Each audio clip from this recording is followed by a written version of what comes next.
Magandang umaga po sa inyo mga minamahal kong Manileño. Ang State of the City Address ay ginagawa at inuulat ng isang tao isang beses taon-taon. Subalit, ang pagpapabuti ng kalagayan ng ating lungsod ay ginagawa nating lahat araw-araw, gabi-gabi hanggang madaling araw. Madaling magkamada ng mga pangungusap. Mas mahirap magpatayo ng gusaling maraming palapag. Madaling magbigkas ng dekahong slogan. Mas mahirap maghatid ng karton ng pagkain sa mamamayan. Madaling magbigkas ng mga talinghaga. Mas mahirap ang umaruga sa kapwa. If we have done so much with so little time, so little, so fast, under challenging conditions, it is because ordinary people rose to the extraordinary things.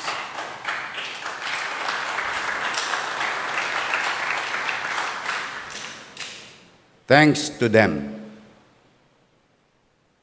Maraming salamat sa bawat isa sa inyo.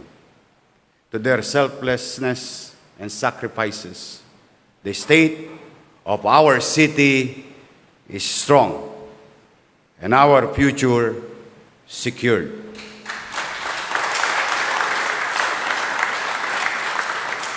At ang mga bagay na yan ay hindi pinitas sa hangin, batay sa gawa. Not fake news, but based on facts, which I will recite later. But for Manileños, they don't need to be told of statistics to learn what they already know. They see in-city vertical housing being built. They hear the crews cleaning our street or paving them. They can touch the healing hands of more doctors and the new walls of modernized hospitals. They can even smell the flowers on the parks we have reclaimed from neglect. At ginawa po natin ito sa panahon, kasagsagan at gitna ng pandemya. Hindi natin ininda, lahat kayo, nakasama ko, ang panganib na nakaamba sa bawat isa sa atin. We did not lock down development. We did not place progress in quarantine. We worked through the long, dark night.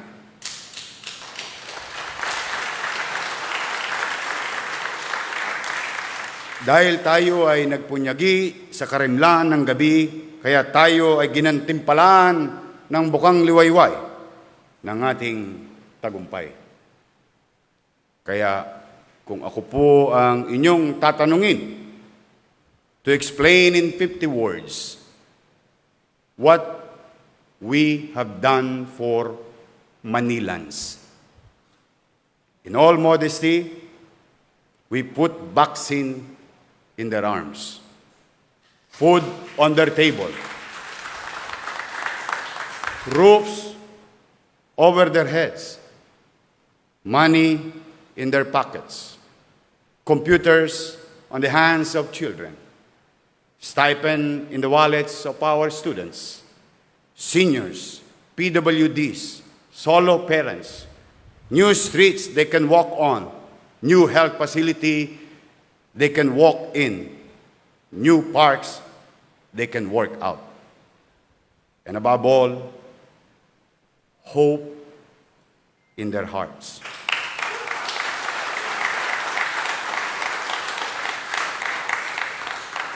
Narito po, and I beg your indulgence to spare time and lend me your ears and hearts.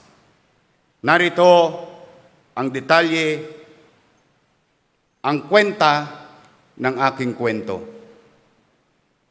Mga kababayan, darating ang panahon, huhusgahan tayo ng mamamayan. Kasaysayan at poong may kapal. Kung paano tayong lang, namahala. Isang tanong lang nila, ano ang ginawa mo sa pandemya? Whether we stand before God, people, or history, we will be held to account on what we did during pandemic. Did you retreat and shelter in comfort? Or did you respond and struggle with people? Sa bawat araw akong naglilingkod, yan din ang bumabagabag sa aking isipan bago ko matulog, kung may tulog man. Madaling araw, pagkagising ko sa umaga, ano ang ginagawa mo para labanan ang pandemya? Ano ang ginagawa mo upang maging handa ang mga batang Maynila kung tapos na ang pandemya? Unang-una, hindi kaila na patuloy tayong ginagapi o tinatalo o pinahihirapan ng COVID-19. Samot-sari na ang evolution ng COVID-19. May Alpha, may Delta, lahat na yata ng fraternity.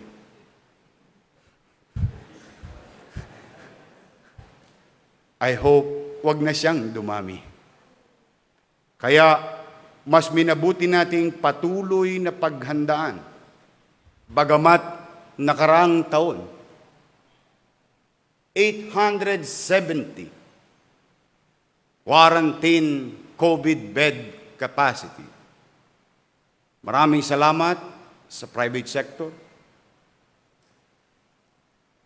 na tumulong sa atin. 471 COVID bed capacity sa ating 6 na ospital. Ngayon, nangarap tayo muli sapagkat natakot tayo sa India.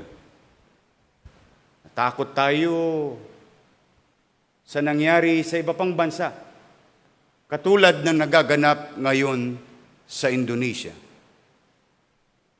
Huwag naman loobin ng Diyos. Huwag sana. Ngunit ganun pa man, malayo pa man, paparating man o hindi, ang Maynila ay nagpatuloy na maganda. Nangarap, katulad ng mga nabigkas ko na sinabing, kung kaya ng China, kaya ng Italia, kaya rin ng Pilipinas, lalo na ng lungsod ng Maynila. Kaya naitatag ang Manila COVID-19 Field Hospital sa Rizal Park. Maraming salamat kay Secretary Berna Romulo at NPDC Cecil Romero at ang kanilang mga kawani.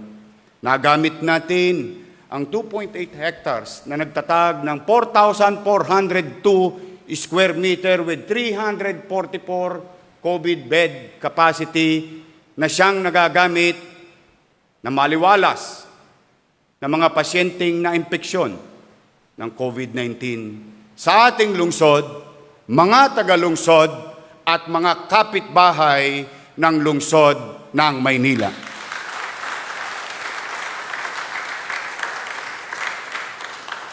Sa madaling araw, nakausap ko si Architect Balmoris, si Engineer Andres at Engineer Sadak. Ang sabi ko sa kanila, bilisan ninyo. Tinanong ko sila, kaya nyo ba ng 60 days? Hindi sila makasagot ng diretso.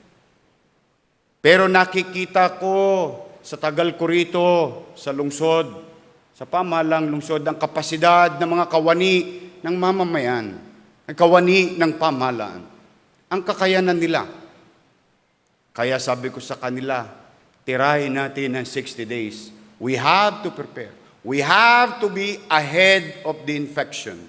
Our capacity should be always ahead with the numbers of infected person or who will be infected in our city. Pinangako, 60 days, natapos 52 days. Maraming salamat, Engineer Andres, Architect Balmoris, Engineer Sadak, mga contractors, at ang mga manggagawang Pilipino. Ito po ay gagamitin ninuman na mga ngailangan ng ating pasilidad. Ika nga, welcome po kayo sa Maynila.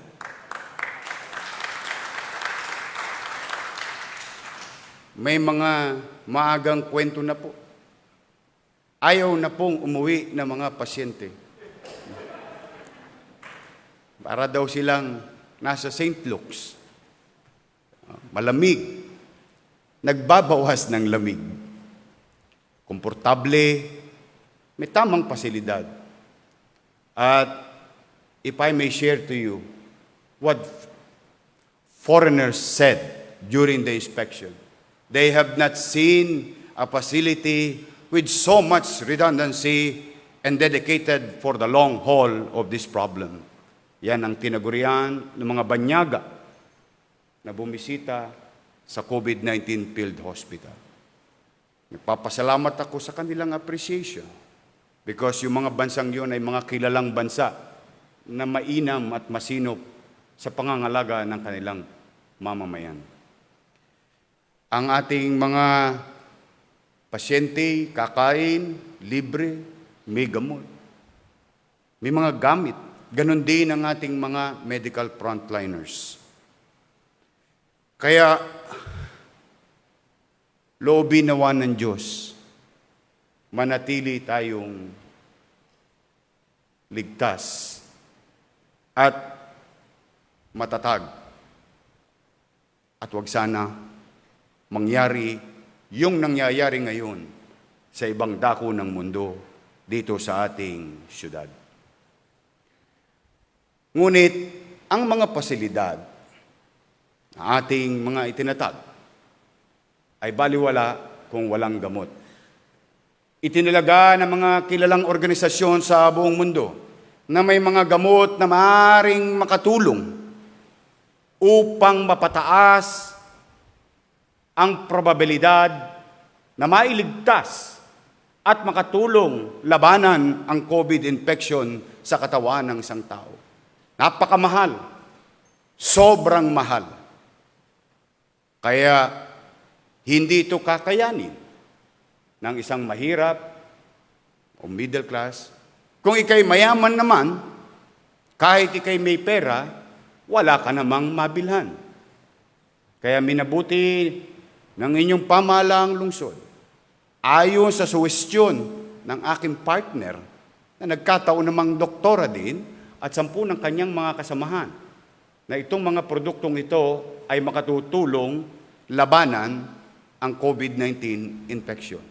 Kaya ang inyong pamahalaang lungsod ay bumili ng mga gamot na mahirap hanapin. May pera man o wala. Kaya nagkaroon tayo ng tocilizumab, remdesivir at abigan sa ating medical facility. Ito ay ipinamahagi ng inyong pamahalaang lungsod sa mga mahihirap, middle class at mayaman. Hindi lang sa Maynila. Ulitin ko po. Nakarating na po ito sa Northern Luzon, as far as the Northern Luzon, as far as the Southern Luzon, in the Central Luzon, in the entire Luzon, umabot po ang tulong ninyong mga taxpayer, na matulungang mabuhay ang iba nating kababayan. Because this is a universal problem. It has to be approached inclusively. At the end of the day, tayo-tayo rin ang magkikita sa finals, sort of saying. Alam natin, mga kababayan, na anumang pasilidad, kung wala ring gamit, wala ring ekwipo, lalo lang malalagay sa alanganin ng ating mga kababayan. Ganon din ang ating mga medical frontliners. Kaya minabuti ng inyong pamahalaang lungsod. At maraming salamat sa Konseho ng Maynila sapagkat 5.2 billion ang inyong inappropriate for 2021 to address our health challenges nowadays. Thank you very much sa inyo. Sa COVID, mahirap huminga.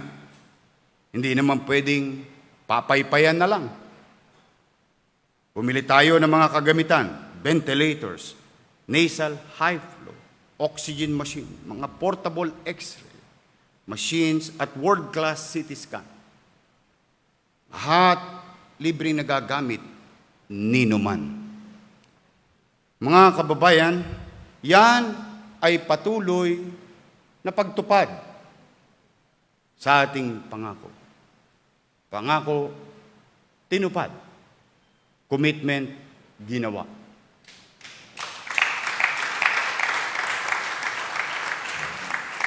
Maraming salamat sa private sectors at DOH family. Nagkamit tayo ng mga makinang makapagbibigay ng kapanatagan sa isang nag-aalangan na mamamayan. Nakapagtatag tayo ng sarili nating gold standard of testing, RT-PCR or swab test. Maraming salamat sa mga taong may malasakit sa kanyang mamamayan sapagkat nabuo po ito'y tulong ng pamahalaang lokal, pamahalaang nasyonal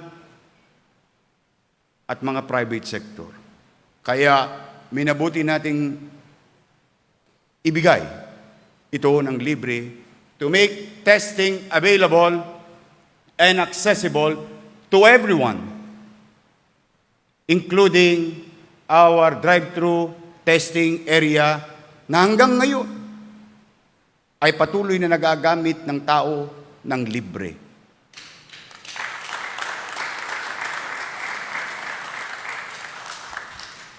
Bilang paghahanda at patuloy na paghahanda, nagtatag po tayo.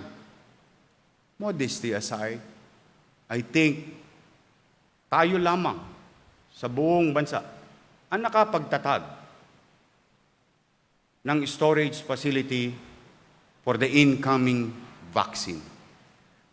Kauna-unahan sa buong Pilipinas. The Manila COVID-19 Vaccine Storage Facility in Santa Ana Hospital.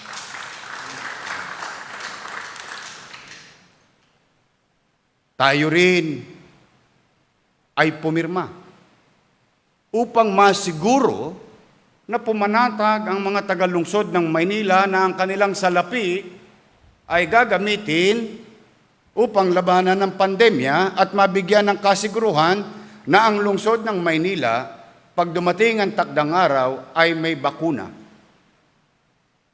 Kaya, Enero pa lang din, nakabili po tayo, nakapirma ng kontrata sa isang British company at ang brand ay AstraZeneca na 800,000 doses na AstraZeneca para sa lungsod ng Maynila.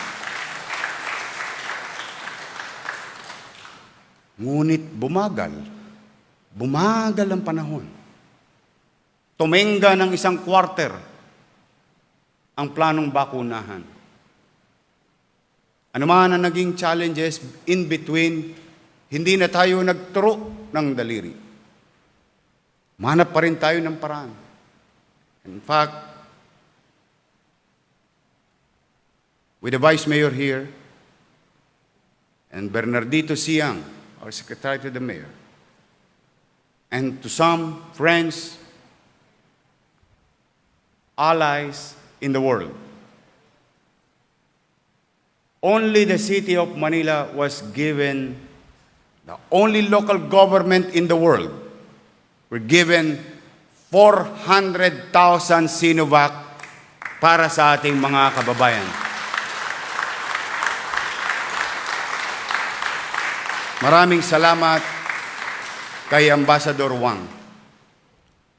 Ngunit dinugo po ang ilong ko dyan.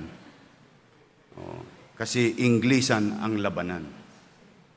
But be that as it may, we did not store it.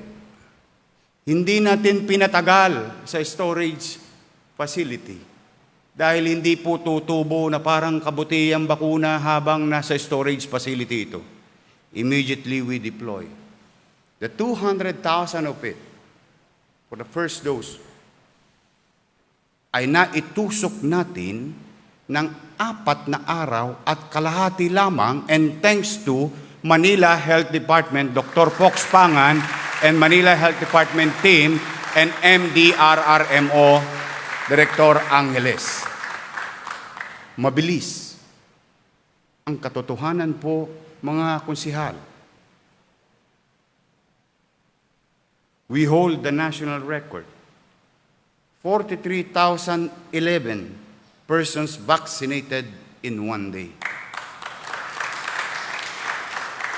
As I speak to you now, we're about to deploy almost 1 million doses in the city of Manila, with 656,759 first dose and 302,278 second dose. Vaccination should be faster than infection. Vaccination is the solution.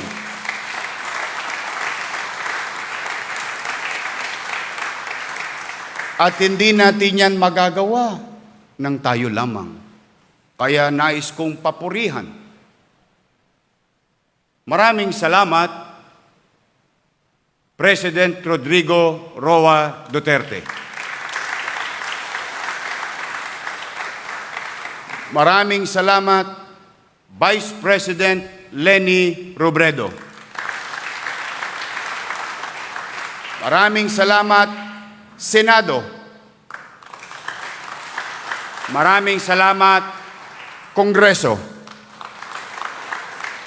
Maraming salamat sa bumubuo ng IATF. Maraming salamat, Secretary Galvez and Secretary Vince Dizon.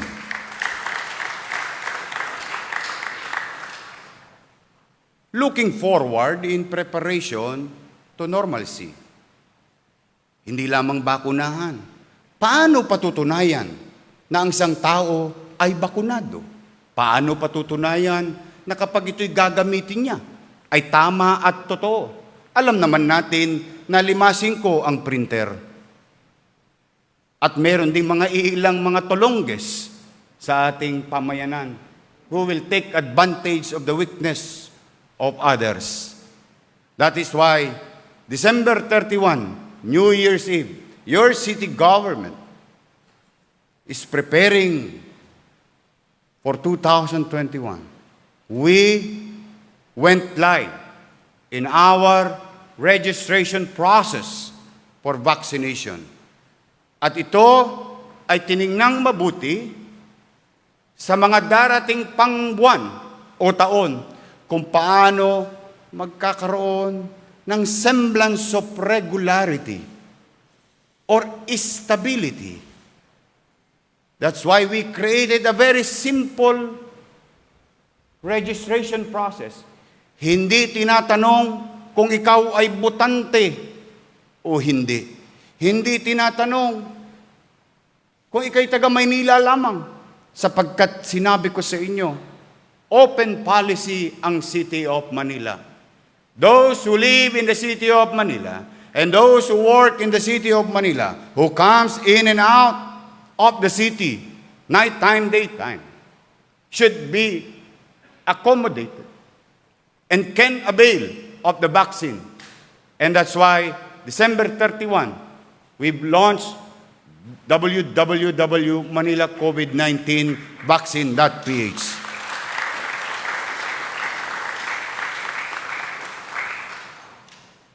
Simple, straightforward, safe, and efficient. At ito,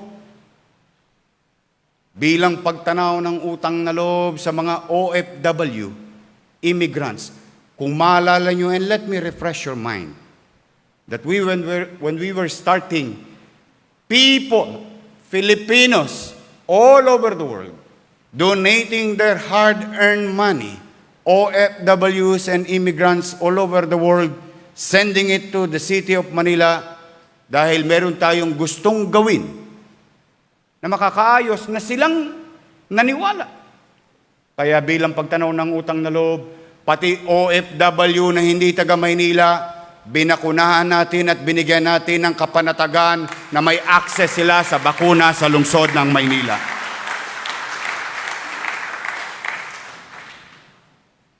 At hindi tayo tumigil sapagkat maraming uncertainty brought by this dreadful disease. So that's why we continue to learn. And in fact, modesty aside, we've launched our simulation before the actual vaccination. And thanks to MDRRMO and MHD for their patience. Dahil lagi ko sinasabi sa kanila, bago natin ilatag sa marami, kailangan alam na natin ang ating gagawin. And the best way to do it is to practice it. That's why we've launched our simulation.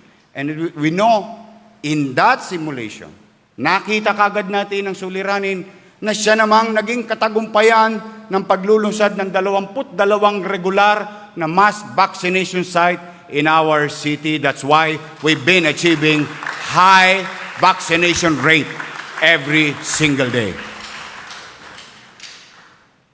Maraming salamat sa pagpapaalala, pagmamalasakit talaga at pag-aaruga ng isang doktora. Sapagkat sinabi rin ng ating Vice Mayor Hani Bacuna, Hani Lacuna, Yorme, yung ating mga bedridden. Kaya, I think, kayo, konseho, niyakap natin, pati ang mga nangangailangan ng bakuna na nahihirapang pumunta sa bakunahan. Kaya we continue to do house to house. We continue to go to their houses. Ang gobyerno ang pumunta sa kanila at ito ay pinangunahan ng ating minamahal na Vice Mayor Hani Lacuna.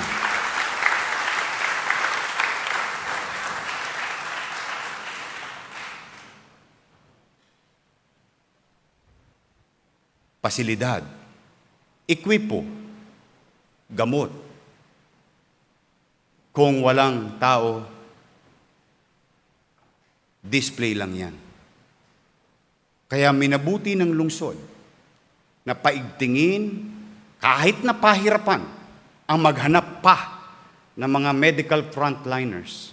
We continue to reinforce our medical facility by hiring more medical frontliners and other employees that is needed in our medical centers or facilities.